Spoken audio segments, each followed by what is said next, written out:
साथियों, राजस्थान के मरुस्थल इलाके के एक छोटे से गांव का रहने वाला लड़का अर्जुन एक दिन आबू धाबू शहर में पैसे कमाने चला जाता है। वहां पहुंचने के लगभग 1 महीने बाद उसकी मुलाकात एक 27 साल की बेहद खूबसूरत और शाही रुतबे वाली अमीर कारोबारी की बीवी से होती है। वह औरत अंदर से बिल्कुल परेशान थी क्योंकि उसका शौहर उसकी भावनाओं और उस चाहतों को समझ नहीं पा रहा था। आज उसके निकाह को लगभग 5 साल हो चुके थे, लेकिन इन 5 सालों में उसका शौहर ना तो उसे मां बनने का सुख दे पाया था और ना ही यहां तक कि उसके दिल की खालीपन को भर पाया था। साथियों, वह औरत जब अर्जुन को देखती है तो जो कि 24 साल का मजबूत हट्टा कट्टा मेहनती और सादा स्वभाव वाला भारतीय नौजवान था, तो न जान चाहते हुए भी उसकी तरफ आकर्षित होती चली जाती है। अर्जुन की आंखों में मेहनत थी, चेहरे पर मासूमियत और शरीर पर पसीने की चमक। वह उसे देख करके अपने मन की दबी हुई इच्छा को महसूस करने लगती है और एक दिन उससे एक ऐसी मांग कर बैठती है जिसे सुन करके अर्जुन सन्न रह जाता है। लेकिन वह औरत पीछे हटने वाले में से बिल्कुल नहीं थी। अपनी जिद और बेबसी की आगे वह अर्जुन को अपने आलीशान घर तक ले जाती है। दोस्तों, घर पहुंचने के बाद उनके बीच कई घंटों तक ऐसी बातें और भावनात्मक टकराव होते हैं जिन्हें सुन करके कोई भी आखिरकार दंग रह जाएगा। तो दोस्तों, आज मैं आपको एक ऐसी कहानी सुनाने जा रहा हूं जिसमें कुछ अलग भावनात्मक और बेहद इंटरेस्टिंग मोड़ आने वाला है और मैं आपसे वादा करता हूं कि ऐसी कहानी आपने पहले कभी नहीं सुनी होगी। तो चलिए बिना वक्त गवाए इस कहानी को शुरू करते हैं। आबू धाबू की तपती रेत पर उस दिन भी सूरज का आग की तरह बरस रहा था। ऊंची ऊंची इमारतों की परछाइयों में खड़े भारतीय मजदूर थकी हुई सांसों के बावजूद आंखों में उम्मीद लिए काम कर रहे थे। उन्हीं में एक था अर्जुन की राजस्थान के एक छोटे से गांव से यहाँ आया हुआ था। घर में बूढ़ी माँ, कमजोर पिता और 2 छोटी बहनें थी। कर्ज का बोझ और हालत की मार ने उसे मजबूर बना दिया था और वह प्रदेश आकर के मजदूरी करे। उसके सपने बहुत बड़े नहीं थे, बस इतना चाहता था कि एक दिन बहनों की शादी अच्छे से हो जाए और माँ बाप को बुढ़ापे में किसी के आगे हाथ न फैलाना पड़े। रोज सुबह 4 बजे उठ करके रात तक सीमेंट ढोना, सरिया उठाना और धूप में खप खप जाना, यही उसकी जिंदगी बन चुकी थी। उसे लगता था कि आज यह पसीना कल उसकी किस्मत बदल देगा। दोस्तों, उसी शहर के एक शाही इलाके में रहता था रईस कारोबारी फहद अली नूरी। आलीशान बंगले और लग्जरी गाड़ियां, नौकर चाकर, नामी कंपनियों में हिस्सेदारी, सब कुछ था उसके पास, मगर रिश्तों में एक अजीब सी खामोशी थी। उसकी बीवी सारा बेहद ही खूबसूरत और सलीकेदार और दिल से बहुत ही नरम थी। नकाब के पीछे उसका चेहरा छिपा रहता, लेकिन उसकी आंखों में उसके दर्द की गवाही देती थी। वह नाम की बीवी थी, हकीकत में बिल्कुल नहीं। सालों से वह एक ही दर्द से गुजर रही थी, मां बनने की चाहत। फहद ने चाहे जितने इलाज करवाए हों, लेकिन संतान का सुख उसके नसीब नहीं हो पा रहा था। डॉक्टरों ने सच्चाई बताई थी, मगर उसका अहंकार इतना बड़ा था कि उसने कभी यह बात स्वीकार ही नहीं की। सारा का दिल धीरे धीरे तन्हाई में डूबने लगा और वह अक्सर खुद से पूछती, क्या मेरी गोद हमेशा खाली रहेगी? क्या कोई मुझे कभी माँ कहेगा? एक दिन साथियों, सारा अपनी शानदार कोठी के बाहर गाड़ी से उतरी। धूप तेज थी, मजदूर काम में जुटे थे। तभी उसकी नज़र अर्जुन पर पड़ी। अर्जुन पसीने में भीगा हुआ था, ईंटों से भरा ठेला खींच रहा था। चेहरे पर थकान थी, लेकिन आंखों में मेहनत की सच्ची चमक थी। सारा साथियों कुछ पल के लिए ठहर गई। वह सोचने लगी कि इतना गरीब इंसान भी कैसे आखिरकार मुस्कुरा सकता है, और मैं जिसके पास सब कुछ है फिर भी अंदर से खाली है। उधर साथियों, अर्जुन ने भी नकाब के पीछे से आती उस निकाह को महसूस किया। उसने फौरन नजरें झुका ली, लेकिन उसके दिल में एक अजीब सी हलचल उठी। अजनबी दोस्तों एहसास और अनकही तन्हाई कई हफ्तों तक ऐसा ही आखिरकार चलता रहा। सारा अक्सर उसी रास्ते से गुजरती और बिना कुछ कहे अर्जुन को देखती। कोई बात नहीं होती, मगर निगाहों के बीच एक खामोश रिश्ता बनने लगा था। एक रात सारा अपने कमरे में अकेली बैठी थी, आईने में खुद को देख रही थी। खूबसूरत चेहरा मगर अधूरा मन। उसने खुद से कहा, मुझे दौलत नहीं चाहिए, मुझे सिर्फ एक बच्चा चाहिए, कोई जो मेरी दुनिया को पूरा कर दे। उसी रात साथियों उसे नींद में भी अर्जुन का सादा सा चेहरा साफ साफ याद आया। एक मजदूर, मगर उसमें उसे वह अपनापन दिख रहा था जो उसने अपने शौहर में कभी महसूस नहीं किया था। दोस्तों, कुछ दिन के बाद अचानक फहद घर में एक छोटी सी मरम्मत के लिए मजदूर की जरूरत पड़ी और संयोग से अर्जुन को ही अंदर बुलाया गया और वह पहली बार उस शाही महल के अंदर पहुंचा था। संगमरमर की फर्श, सोने से जड़े दरवाजे और चारों तरफ शाही सन्नाटा। साथियों, अर्जुन लड़का सिर झुका करके अपना काम करने लगा। तभी पीछे से एक नर्म सी आवाज आई, पानी चाहिए तुम्हें। अर्जुन साथियों चौंक गया। उसने पलट कर देखा, नकाब के पीछे से वही झील सी गहरी आंखें और वही छुपी हुई उदासी। अर्जुन ने धीमे से कहा, जी शुक्रिया आपका। उस एक पल में जैसे साथी दोनों की धड़कनें तेज हो गई हों। अगले ही दिन सारा ने जानबूझ करके नौकरों को बाहर भेज दिया और अकेले में अर्जुन से बात की। फिर कुछ देर बाद चुप रही, फिर बोली, अर्जुन तुम यहाँ मेहनत करते हो, लेकिन तुम्हारे चेहरे पर हमेशा एक अजीब सा सुकून, खुशी रहती है। मुझे तुमसे एक बात कहनी है, शायद यह अजीब लगे मगर मैं इस अब छिपा नहीं सकती हूँ। अर्जुन घबरा गया, बोला, बेगम साहिबा मैं एक मामूली मजदूर हूँ, आप मुझसे सारा की आंखें भर आई। उसे धीमे स्वर में कहा, अर्जुन मैं माँ बनना चाहती हूँ, लेकिन मेरे शौहर मुझे यह सुख नहीं दे पाए। अब मेरा दिल कहता है कि अगर कोई मुझसे यह कहे तो वह सिर्फ तुम हो। यह सुनते साथियों अर्जुन जैसे शून्य पड़ गया। उसने हाथ कांपते लगे और हकलाते हुए बोला, बेगम साहिबा यह कैसे मुमकिन है। मैं तो सारा ने आगे बढ़कर साथियों उसका हाथ थाम लिया।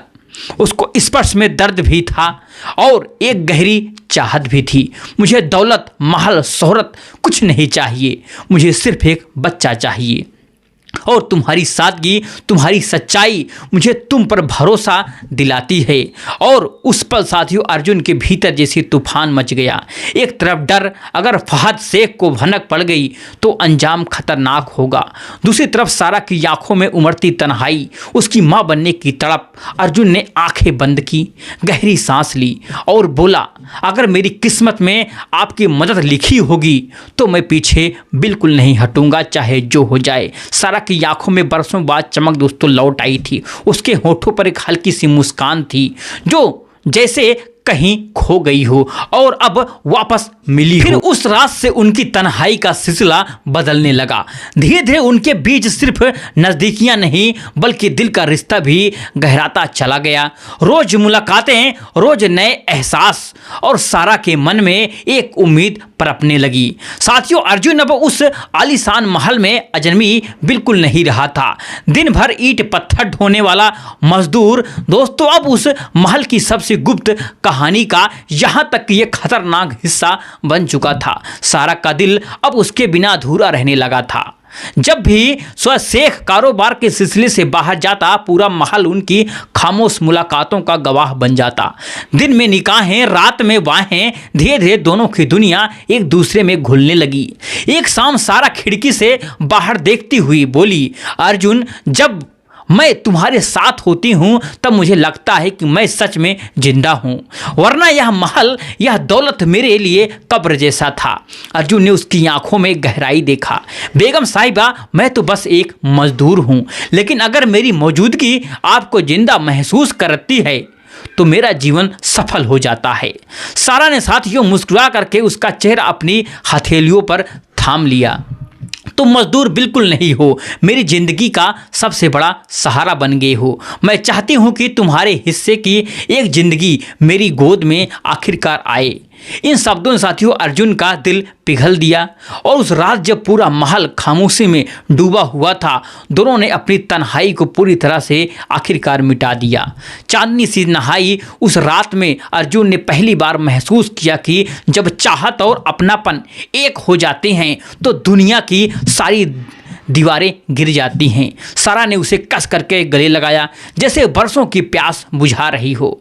उनका रिश्ता अब सिर्फ करीबियों तक नहीं सीमित रहा, उसमें अपनापन था, भरोसा था, यहाँ तक कि सुकून था। अब यह मिलन उनकी जिंदगी का हिस्सा बन चुका था। सारा कहती है कि जब तुम पास नहीं होते हो तो मुझे ऐसा लगता है कि यह महल मुझे निगल जाएगा। अर्जुन साथियों जवाब देता है, दिन भर की थकान आपकी मुस्कान देखते ही मेरी खत्म हो जाती है। उनकी मुलाकातें साथियों अब इबादत जैसी लगने लगी थी। ना नौकरों का डर, ना समाज की चिंता, बस दो दिल जो हर दिन और करीब आते जा रहे थे। कुछ महीने बाद साथियों सारा को डॉक्टर से खबर मिलती है वह मां बनने वाली थी। साथियों उस पल की खुशी उसके लिए किसी जन्नत से बिल्कुल कम नहीं थी। वह आसियों को साथ अर्जुन के पास आई और अर्जुन अब मेरी गोद सुनी नहीं रहेगी, यह बच्चा तुम्हारा है। अर्जुन ने उसकी हथेलियां चूम ली। यह मेरी जिंदगी की सबसे बड़ी खुशी है। दोनों की आंखों में साथियों सपने थे, एक बच्चा जो उनके गुनाह का मोहब्बत दोनों की निशानी होगा। सारा ने साथियों अर्जुन को ढेर सारा पैसा दिया और यह तुम्हारे लिए है, गांव का कर्ज चुकाओ और अपनी बहनों की शादी करो। अब तुम्हें किसी के आगे झुकने की कोई जरूरत नहीं है। साथियों अर्जुन की आंखें भर आई, आप ही मेरी किस्मत हो, अगर आप न होती तो मैं आज भी रेत और पसीने में ही दबा रहता। धीरे धीरे साथियों अर्जुन की जिंदगी बदलने लगी थी। गांव का कर्ज यहाँ तक कि उतर गया, बहनों की शादी भी तय हो गई और फिर गांव वाले कहते थे कि अर्जुन तो मजदूरी करने गया था, लेकिन अब तो वह बिल्कुल मालो माल हो चुका है। सारा साथियों अब पहले से भी कहीं ज़्यादा अर्जुन से बिल्कुल बंध चुकी थी। वह अक्सर कहती थी कि अगर वह रिश्ता गुनाह है तो मैं चाहती हूँ कि हर जन्म में यही गुनाह करूँगी, तुम्हारे बिना मेरी रूह अधूरी है। अर्जुन साथियों जवाब देता है, बेगम साहिबा मेरे लिए आप मोहब्बत की मूरत हो, दुनिया चाहे जो कहे मेरा दिल आपके ही अपना मानता है। साथियों उनकी रातें अब इबादत जैसी हो चुकी थी। हर मुलाकात में चाहत और अपनापन और गहराता चला गया। लेकिन किस्मत साथियों हमेशा मेहरबान बिल्कुल नहीं रहती। एक दिन शेख ने महसूस किया कि सारा के चेहरे पर अजीब सी चमक आ गई है, नई रौनक, नई ताजगी। यह सोचने पर लगा कि यह अचानक इतनी खुशी क्यों होने लगी। साथियों उसके मन में शक ने जन्म लिया और उसने नौकरों को सख्त हिदायत दी, मेरी बीवी पर नज़र रखो। अब हर कदम साथियों एक अनदेखी निगरानी रहने लगी। एक रात जब अर्जुन और सारा साथ बैठे थे, सारा बोली, अर्जुन मुझे डर लग रहा है, अगर यह राज खुल गया तो न सिर्फ मेरी बल्कि तुम्हारी जान भी खतरे में आखिरकार पड़ जाएगी। अर्जुन ने साथियों उसका हाथ थाम लिया, डरिए मत मैडम, मोहब्बत से बड़ी कोई ताकत नहीं होती, अगर मौत भी आई तो मैं मुस्कुरा करके आपके साथ निभाऊंगा। सारा के साथियों आंखों में आंसू बह निकले। मैं चाहती हूँ कि मेरा बच्चा सिर्फ हमारी मोहब्बत की पहचान बने, ना कि मेरी गुनाह की। अब साथियों कहानी उस पर आ गई जहां मोहब्बत और खतरे की जंग शुरू होने वाली थी। साथियों सारा की गोद भर चुकी थी। साथियों उसका चेहरा मातृत्व की चमक से बिल्कुल दमक रहा था और शेख अब साथियों और ही ज़्यादा बेचैन हो गया। उसने नौकरों को आदेश दिया, उसकी हर हरकत की खबर मुझे बिल्कुल चाहिए। नौकर ने साथियों धीरे धीरे सच्चाई बतानी शुरू की। कभी कभी साथियों एक मजदूर का सारा के कमरे में आना, रात के सन्नाटे में कदमों की आहट, शेख का दिल साथियों जल उठा। क्या मेरी इज्जत का दाग लग चुका है? एक शाम साथियों जब अर्जुन और मैडम सारा साथ बैठे थे, अचानक दरवाजा जोर से खुला। साथियों शेख सामने खड़ा था, आंखों में बिल्कुल आग था। तो यही है तुम्हारी सच्चाई? साथियों वह गर्जा शेख। सारा कांप गई, लेकिन फिर साथियों उसने हिम्मत जुटाई, हाँ यही है मेरी सच्चाई। तुम मुझे वह सुख नहीं दे पाए जो एक औरत चाहती है, लेकिन अर्जुन ने मुझे माँ बनने का तोहफा दिया है। साथियों शेख जैसे ही पत्थर का हो गया, उसका अहंकार, उसका घमंड सब टूट गया। उसने तलवार उठा ली। मैं इस गद्दार मजदूर को अभी मार डालूंगा। साथियों, अर्जुन आगे बढ़ा और फिर निडर होकर के अर्जुन बोला, मार दीजिए मुझे, लेकिन याद रखिए आप, अगर मैं मर भी गया तब भी इस दुनिया में जो बच्चा आएगा वह मेरे खून का ही होगा, आपके नाम का नहीं। साथियों, शेख की तलवार हवा में जाकर के थम गई। साथियों, सारा रोते हुए उसके पैरों में गिर पड़ी। अगर मोहब्बत गुनाह है तो मुझे सजा दीजिए, लेकिन मेरे बच्चे को मुझसे मत छीनिए, यही मेरी ज़िंदगी है। साथियों, शेख कुछ देर बाद खामोश रह गया। उसकी आंखों में आंसू थे। वह समझ चुका था कि अब हालात बिल्कुल बदल चुका है। धीरे धीरे साथियों उसने तलवार नीचे रख दी और फिर भारी आवाज़ में बोला, तुम दोनों ने मुझे धोखा दिया है, लेकिन मैं इस बच्चे को मार करके अपनी बीवी को और अधूरा बिल्कुल नहीं बनाऊंगा। यह बच्चा मेरा नहीं है, फिर भी मेरी इज्जत का हिस्सा रहेगा। साथियों, यह कह करके वह कमरे से बाहर चला गया और फिर सारा मैडम और अर्जुन का हाथ थाम लिया और देखा हमारी मोहब्बत ने मौत को भी हरा दिया। साथियों, अर्जुन मुस्कुराया, अब मुझे डर नहीं लगता है, मुझे यकीन है कि हमारी मोहब्बत हमेशा जिंदा रहेगी। और फिर कुछ महीने बाद साथियों सारा ने एक बेटे को जन्म दिया। उसकी गोद भर चुकी थी और अर्जुन की आंखों में चमक थी। उसने अपने मोहब्बत की निशानी को इस दुनिया में दोस्तों देख लिया। अर्जुन को खूब धन मिला और गांव में उसका नाम हुआ, लेकिन उसके दिल की दोस्तों सबसे बड़ी दौलत वही बच्चा और सारा का प्यार था।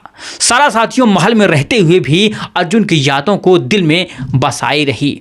तो दोस्तों आपने देखा कैसे एक भारतीय मजदूर और एक अमीर शख्स की बीवी की मोहब्बत ने हर हद पार कर दी, लेकिन असली कहानी तो अब शुरू होती है।